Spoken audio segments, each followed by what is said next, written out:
Tollywood hero ధర్మ మహేష్ పై ఒక case నమోదైంది. తన భార్య గౌతమినే ఈ కేసు పెట్టారు. తనను వేధిస్తున్నారని, చాలా ఏళ్లుగా తమ మధ్య గొడవలు జరుగుతున్నాయని, తన బిడ్డను కూడా వేధించే పరిస్థితికి వచ్చారని తను కేసు పెట్టారు. పోలీసులు చాలాసార్లు ధర్మ మహేష్కి కౌన్సిలింగ్ కూడా ఇచ్చినట్లుగా తెలుస్తోంది. అయినా సరే మహేష్ తన వైఖరిని మార్చుకోకపోవడంతో చివరికి గౌతమి ఇక మీడియాను ఆశ్రయించాల్సిన పరిస్థితి వచ్చింది అంటున్నారు. ఇప్పటికే పోలీసులు కేసు నమోదు చేసిన నేపథ్యంలో ఈ అంశానికి సంబంధించి చర్యలు తీసుకోవాలని తను ఎక్స్పెక్ట్ చేస్తున్నారు. అసలు ఈ మొత్తం గొడవ నుంచి తను ఏమి ఎక్స్పెక్ట్ చేస్తున్నారు, ఎందుకు మీడియా వరకు రావాల్సి వచ్చింది, అసలు పోలీస్ కేసులు ఎందుకు పెట్టారు, ఎప్పటి నుంచి గొడవలు అవుతున్నాయి, ఇంట్లో తేల్చుకోవాల్సిన విషయాలు ఎందుకని అసలు బయటకు వస్తున్నాయి, ఈ అన్ని విషయాల గురించి ఈరోజు మనం మాట్లాడబోతున్నాం. ధర్మ మహేష్ ఒక 2 సినిమాల్లో హీరోగా పనిచేశారు. సింధూరం అండ్ డ్రింకర్ సాయి అనే ఒక 2 సినిమాల్లో ఆయన హీరోగా పనిచేసినట్లుగా తెలుస్తోంది. అసలు ఇప్పుడు పరిస్థితి ఏంటి, మీడియా ముందుకు రావాల్సినంత అవసరం ఏమొచ్చింది, అలాగే ఎందుకు అసలు ఈ కేసులు పెట్టాల్సి వచ్చింది, ఇలా అన్ని అంశాల గురించి మనం గౌతమితోనే మాట్లాడి తెలుసుకుందాం. గౌతమి మన ఆర్టీవీ స్టూడియోలో ఉన్నారు. ఇంత పెద్ద గొడవ జరుగుతున్న నేపథ్యంలో పోలీస్ కేసుల వరకు వెళ్ళారు. ఇప్పుడు ఏం జరగబోతోంది అనే ఉత్కంఠ ఖచ్చితంగా ఇరువైపుల నుంచి ఉంది. పోలీస్ కేసు పెట్టిన తర్వాత ఏదైనా ఫలితం ఉందా, అసలు ప్రముఖ ఇన్ఫ్లుయెన్సర్ గౌతమి మనతో ఉన్నారు. అసలు ఏం జరిగింది, ఎందుకు కేసు పెట్టాల్సి వచ్చింది, ఎప్పటి నుంచి గొడవలు ఉన్నాయి, తనని వేధిస్తున్నారు అంటూ చెప్తున్నారు, ఆ వేధింపులు ఎలా ఉన్నాయి, ఇక్కడి వరకు అసలు ఎందుకు రావాల్సి వచ్చింది, తన మాటల్లో తెలుసుకుందాం. హాయ్ గౌతమి. నమస్తే సార్, నా పేరు గౌతమి. మీరు ఇంట్రడక్షన్ ఇచ్చారు ఆల్రెడీ. ఇక్కడి వరకు రావటానికి కారణం ఏంటి అనేది క్వశ్చన్ అయితే చాలా ప్రయత్నించాను సార్. ఇప్పుడు తనకి ప్రెగ్నెన్సీ నుంచే నాతో కలిసి ఉండాలనే ఉద్దేశం అయితే లేదు. కంప్లీట్గా అతని రేంజ్ మారిపోయింది, అతనికి ఇప్పుడు కొత్త లైఫ్ ఉంది అనే పాయింట్లో ఉన్నాడు. అండ్ నన్ను కానీ నా బేబీని కానీ బయటికి చూపించుకునే ఉద్దేశం అతనికి లేదు. సో మేము ఒక ఊహాలోకంలో బతుకుతున్నాం.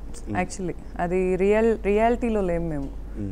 అతను ఉన్న రియాలిటీకి రావాలి, లేకపోతే మేమైనా ఈ డెల్యూజన్ నుంచి బయటపడాలి. సో నా వరకు నేను తీసుకున్నాను. ఇప్పుడు నా బిడ్డ వరకు కూడా వచ్చింది కాబట్టి యాజ్ ఏ మదర్ నేను స్టాండ్ తీసుకుందాం అనుకుంటున్నాను సార్. ఎవరికైనా కూడా ఒక బిడ్డ పుట్టిన తర్వాత ఖచ్చితంగా ఇద్దరు పేరెంట్స్ వాళ్ళకి వరల్డ్ అవుతారు బిడ్డకి. సో తల్లి అనే ప్లేస్లో ఉన్న ఎవరైనా కూడా బిడ్డ పాయింట్ ఆఫ్ వ్యూలోనే ప్రపంచాన్ని చూస్తారు. అది తల్లి అనే ఎప్పుడైతే ఒక ఉమెన్ మామ్ అవుతుందో ఆ పాయింట్ నుంచి అలా మారుతుంది. నేను నా బిడ్డ పాయింట్ ఆఫ్ వ్యూలోనే చూస్తున్నాను, కానీ నా బిడ్డకి సేఫ్టీ ఉన్నట్టు నాకు అనిపించట్లేదు, లేకపోతే వాడికి ఒక ఎజ్యూరెన్స్ ఉన్నట్టు నాకు అనిపించట్లేదు. ఇప్పుడు నన్ను ఎలా అయితే అతను ఉమెనైజర్ అయిపోయి ఎంత హింస పెట్టాడో అదే హింస ఇక్కడికి తీసుకొస్తున్నాడు. కానీ వాళ్ళ ఫ్యామిలీ టాక్సిసిటీ నాకు ఏదైతే ప్రేమ పెళ్లి చేసుకొని మరీ తీసుకొచ్చి వాళ్ళ అమ్మా నాన్నకున్న ఈ డౌరీ అనే దీని గురించి నాకు ఎలా రుద్దాడో నా బిడ్డ మీద కూడా అదే పాయింట్స్ వెళ్తున్నట్టు నాకు అనిపిస్తున్నాయి సార్. అసలు సమస్య ఎక్కడ మొదలైంది, ఎప్పుడు మొదలైంది? అంటే మీరు లవ్ మ్యారేజ్ కదా, అంటే యాజ్ మాకు తెలిసినంత వరకు మీది love marriage. Love arranged sir. Love arranged, తర్వాత అరేంజ్డ్ అన్నారు.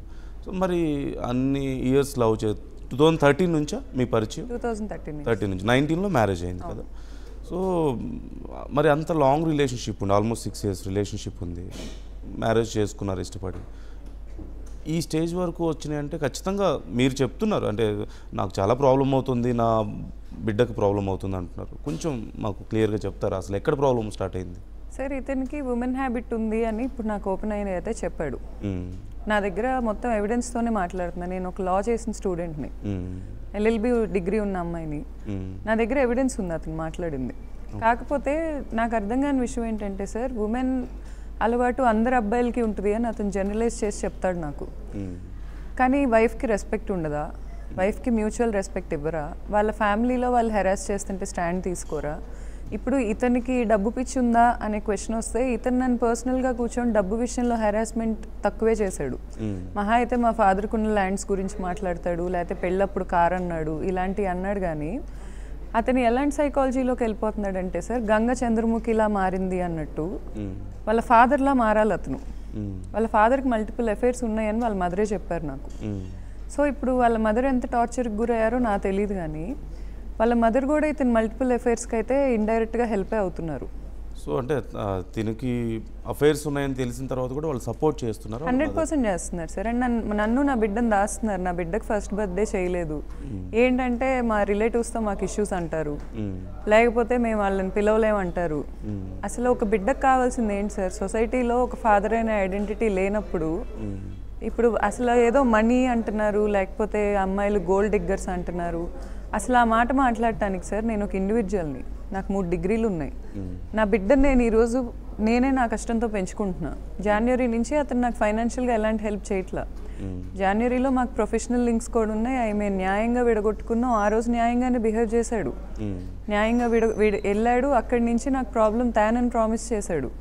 ఇప్పుడు ప్రొఫెషనల్గా కూడా ప్రాబ్లం తెస్తాను. అతనికి వైఫ్ అనేది ఎలా అయిపోయిందంటే, ఒక బిడ్డ పుట్టాక ఒక లైసెన్స్ వచ్చింది.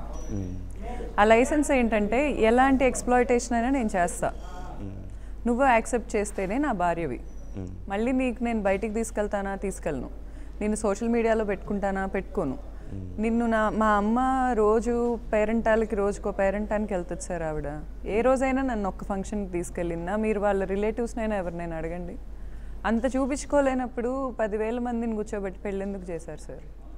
చేయమని నేను అడగలేదే. నా పెళ్లి ముందు రోజు కూడా మా చాటింగ్లు ఉన్నాయి, మన ఇద్దరం పెళ్లి చేసుకోవద్దు అని అడగటం. పెళ్లికి ముందు కూడా అడిగాను నేను. ఎందుకంటే వాళ్ళ మదర్ వాళ్ళ ఫాదర్ పద్దాక డిఫరెన్సియేషన్ చూపిస్తున్నారు. ప్రతి పాయింట్లో ఎలా ఉంటుందంటే, ఇప్పుడు మాకేదో ఉంది, వీళ్ళకేదో లేదు. ఆ ఉన్నది నాకు ఎప్పుడు కనపడలా, మాకు లేనిది నాకు ఏ రోజు కనపడలా. నన్ను చాలా పెద్ద పెద్ద ఇన్స్టిట్యూషన్స్లో చదివించారు మా ఫాదర్. నాకు ఏ రోజు లోటు లేదు. నాకు అతను పరిచయం అయ్యే రోజు అతని కంటే మంచి కారులోనే నేను తిరుగుతున్నాను. సడన్గా బయటకి ఇప్పుడు ప్రపంచానికి గౌతమి ఏం లేని వ్యక్తి, ఆ అమ్మాయికి అసలు ఏమీ లేదు. ఏదో ఇప్పుడు ఈ క్యారెక్టర్ అసాసినేషన్స్ చేసే ముందు సార్ ఆరోపణలకి ఆధారాలకి తేడా ఉంటుంది. ఆరోపణలు చేస్తున్నాడు, సరే ఆధారాలు ఇవ్వమనండి. నేను డబ్బు మనిషినని నా సర్కిల్ పిలవమని నా ఇన్స్టాగ్రామ్లో ఉంటారు కదా, నేను ఫాలో అయ్యే వాళ్ళు 10 మందిని పిలవండి. ఏ రోజు నేను డబ్బు మనిషిగా బిహేవ్ చేశానో నాకు చెప్పమనండి. అంటే ఒక అమ్మాయి పెళ్లి చేసుకొని బిడ్డను అంటే ఏ స్టాంప్స్ అయినా వేసే వైట్ పేపరా వేసేస్తారా? లేబుల్స్ వేసేస్తారా? వేసేస్తే తీసుకోవాలా? నేను మ్యూచువల్ డైవర్స్ ఇవ్వు అని జనవరి నుంచి వెంటబడుతున్నా. అతనికి ఒక ప్రొఫెషన్ ఉంది. అండ్ నా గుడ్డో బ్యాడో నాకు తెలియదు, కానీ ఇతని ప్రొఫెషనల్లో ముందుకెళ్ళటానికి నా సహాయం కూడా ఉంది. నేను తిరుపతి కొండెక్కా చాలాసార్లు ఇతను ఇంత సక్సెస్ఫుల్ అవ్వాలి అని. అతనికి సింధూరం షూట్ అప్పుడు ఫుడ్ పాయిజన్ అయితే 140 స్పీడ్లో వెళ్ళాను నేను కార్ వేసుకొని మా ఊరు నుంచి కాకినాడ వరకు. బ్రేక్ లేదు నాకు, రాజమండ్రి వరకు బ్రేక్ పడకుండా వెళ్ళాను నేను అర్ధరాత్రి. ఒక అమ్మాయిని ఎందుకు వెళ్తా సార్? హస్బెండ్ అనే పాయింట్ లేకపోతే. అండ్ ఇప్పుడేదో అతని మీద లవ్ ప్రూవ్ చేసుకోవాలని కాదు. మా రిలేషన్షిప్లో అతనికి 2 సర్జరీలు అయినాయి. ఒకటి సైనస్ అయింది, ఇంకొకటి అపెండిసైటిస్ అయింది. ఈ 2 సర్జరీస్లో అతనితో ఎవరితో ఉన్నారు? హాస్పిటల్స్కి వెళ్ళి చెక్ చేయండి మీరు. వాళ్ళ అమ్మ ఉన్నారా? వాళ్ళ నాన్న ఉన్నారా? ఎవరున్నారు? వాళ్ళ అక్క ఉన్నారా? ఈ రోజు మేము ఏదో సక్సెస్ఫుల్ అయ్యామని వచ్చి కూర్చుంటున్నారు, కానీ ఎవరున్నారని? నా ప్రెగ్నెన్సీలో ఇతను ఉన్నాడా? బిడ్డ ఇద్దరికి పుట్టేనే అస్సలు లేడు సార్. ఏమన్నా అంటే నా మొహం చూస్తే చిరాకు వస్తుందంట, నేను లావ్ అవుతున్నానంట. అసలు ఇంత లావ్ ఎందుకు అవుతున్నాను? నాకేం చెప్పాలో అర్థం అవ్వలా. మళ్ళీ ఇతను చెప్పి బయటికి చెప్తే రోడ్డు ఎక్కినట్టు.